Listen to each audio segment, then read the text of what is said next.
because I know you were all asking for it. Here is my list of the top wrestling matches of 2017. Now, a few things before I get into it. One, this is my first wrestling review video, so I know no one's actually asking for it. If this gets more than 20 views, I'll be very, very surprised. Secondly, you'll notice that I like a lot of high spots. I like a lot of tag team action. But I also really, really, really like storytelling. Most, if not 9 of these matches are all from either WWE or NXT, with one exception. I'm a really big Ring of Honor fan, and I also like Smash Wrestling, but I haven't really had the time this year to really invest in either one of those. So, unfortunately, they didn't make it into the top 10. So without further ado, here are my top 10 matches of 2017. Starting first with number 10. No, it's not Ty Dillinger, even though I wish I could have put him on the list. He didn't really have a phenomenal 2017. But number 10 goes to the Velveteen Dream and Alister Black. The storytelling in this match was phenomenal. I wasn't really paying a whole lot of attention to the Velveteen Dream going into this. I thought it was going to be a throwaway match, and boy, was I wrong. Having the low expectations going into this, and then it being so much better than I ever thought it would be, really set this match up to be a match of the year contender for me personally. And Velveteen Dream, I hope that you're going to live in infamy throughout 2018. Going on to number 9. This was a match that is a history-making match. It was a little bit shorter than I would have liked, but it was a history-setting match. It simply was. The first ever Mae Young Classic finale, Kairi Singh versus Blanchard, and I didn't know what to expect going into this match. I wasn't really following the Mae Young Classic, but I was kind of paying attention here and there, and these two women just kind of blew me away. They had a phenomenal back and forth. I didn't know who was going to win. That's one of the joys of these tournaments that they've been doing on the WWE Network, and they did a great job. Congrats to both ladies, and I look forward to what you're going to do in 2018 as well. Coming in at number 8, going to the main roster this time, with someone that I actually am not a big fan of, but he can definitely bring it during the pay-per-views, is Brock Lesnar versus AJ Styles at Survivor Series. Maybe one of Brock's best matches since his comeback. He's had a couple good matches with like Roman Reigns and whatnot, but this AJ Styles versus Brock Lesnar match, I think, is my personal favorite Brock Lesnar match. Not my favorite AJ Styles match. I've been a fan of AJ Styles since his TNA days, but they did a great job. Brock Lesnar sold and made AJ Styles look like $1 million, and that's my number 8. Heading back to NXT, heading back to the women, number 7 is episode 399 of NXT from June 28th. It's the Nikki Cross versus Asuka Last Woman Standing match. I just rewatched it on the WWE Network. The match actually just ended.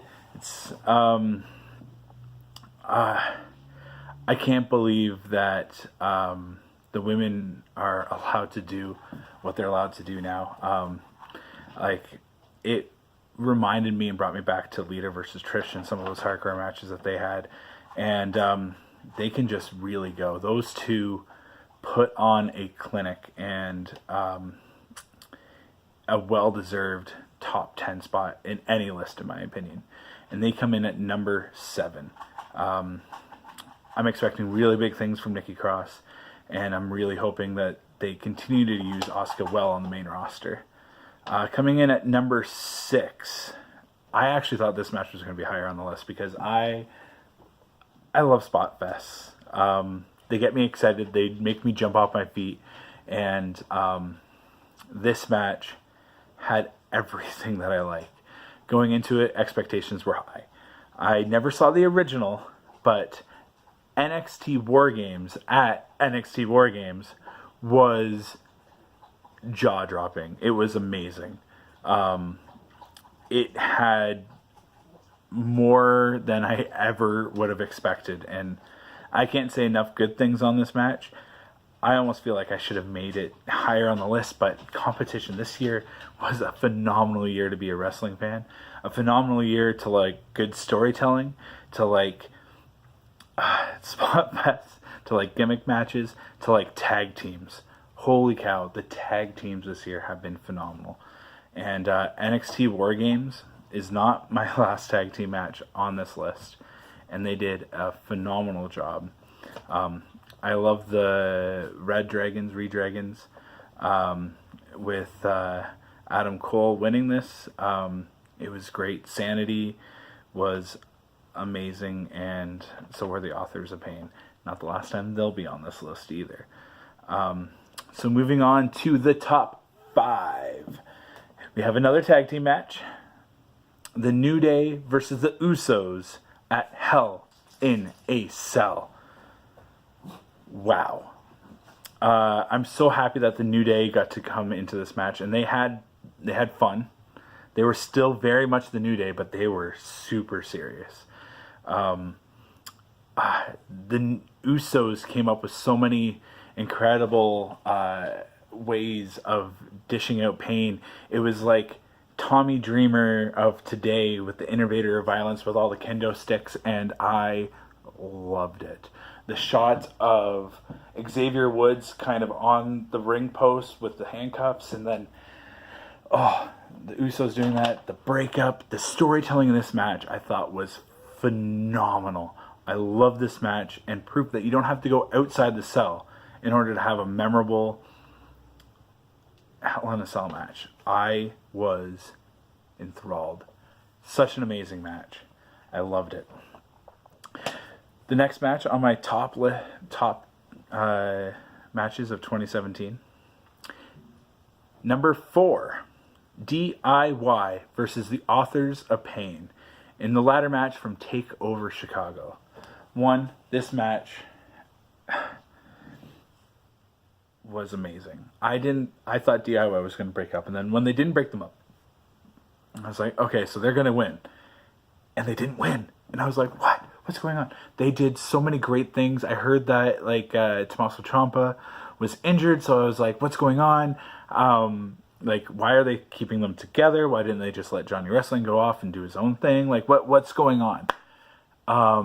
And the stuff that they pulled, like the double ladder spot and the outside, was great.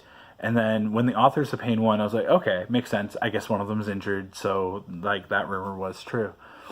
And then they bring up the graphic, and I was like, okay, well, you know what? That was a good match. What put this over the top and made this all the way up to number 4 in my best matches of 2017 was one of the most heartbreaking betrayals of the year. This, to me, Festival of Friendship was here. DIY breakups was that much more. I was so invested from them, from TakeOver Toronto, and DIY was probably my favorite tag team. But when Ciampa turned his back on Johnny Wrestling, my jaw dropped, and the assault just didn't end. It went boom, hit, boom, hit, boom, hit, through the table. And I was just like, what? Why are you doing that? Why? And it left an impression. I love the whole storyline leading up to it, the storyline in the match, and then the heartbreak, shock breakup at the end was one of the best executed tag team breakups of the year. And if you watch WWE, you know that they love to break up tag teams this year. And by far, this was the best executed one. Second only, or the next one down would have been the Festival of Friendship with Jericho and Kevin Owens. And if I did the best segments of the year, the Festival of Friendship would have been on it, but this would have still been above. I was just so enthralled in DIY this for the last 2 years, and the breakup really was like, I loved it. Coming in at number 3, I cheated here a little bit. All of the Pete Dunne versus Tyler Bate matches. All 3 were clinics. Starting off at the UK tournament, the finale there, the storytelling throughout that whole weekend was just so good. The match was it blew me away. I didn't know what to expect. I'm like, it's UK. I've seen some of these guys before in WCPW, and I was like, I think it'll be a good tournament. I didn't think it'd be so great. I didn't think the storytelling would be so good throughout too. And then they had their rematch, which was actually better than the UK tournament match, where they faced again in NXT TakeOver Chicago. That match stole the night, and NXT TakeOver Chicago was an amazing show. And then they also just tore it down in a very different match once again, in NXT TakeOver 426 on December 20th. And that solidified their trio of matches for me at the number 3 spot. I wanted to give them number 1, but the number 2 spot goes to my only non-WWE match. And this, once again, is a little bit of cheating. The 3 matches between Okada and Kenny Omega. I've never watched a New Japan match before. Kenny Omega, I've been a fan of him. Really big fan of him in his ROH time when he first challenged Austin Aries for the ROH title. One of my favorite matches of all time. Partially because I got to be involved in it. But still one of my favorite matches of all time. The Omega Factor ROH. But I've kind of lost track of him, especially since getting the WWE Network. There's just so much content on there, and it's hard to keep up with everything. I don't have enough time. I have a real job. I can't keep up with all the wrestling that I want to. So New Japan hasn't really been on my radar until now. Kenny Omega versus Okada at Wrestle Kingdom 11 set the wrestling world on fire with the Dave Meltzer 6-star match. And I watched it, and I was very caught up, and I learned a whole lot, and I didn't necessarily understand all of the spots. Like, I could tell that he was trying to hit his finisher a lot through the match, and that table spot was just crazy. And then moving on to the second match, that might have even been better. And then the third at what was it? Dominion. Oh, the second match was at Dominion, and then the third match was at the G1 Climax 27. Every single match that they had were amazing 6-star matches. But I watched them on YouTube in poor quality. Audio wasn't there, and I did myself a major disservice because the video quality and the audio quality really took me out of the match, and I'm surprised at how much that actually ended up affecting my enjoyment of the matches. I could tell what they did in the ring was really special, but I can give this number 1 like almost everyone else because one, I wasn't invested in the story. I didn't get to see the week-to-week build between the matches, and the quality that I watched it on were just subpar. But what they did in the ring and what I did see was phenomenal, and definitely worth the number 2 spot. And really, the Pete Dunne versus Tyler Bate could have taken that spot for me, especially since I got to see the story progress a lot better because of the WWE Network. But Kenny Omega, Okada, to get my attention when I was not even paying attention. You pulled me in, and you got the number 2 of 2017. Now, number 1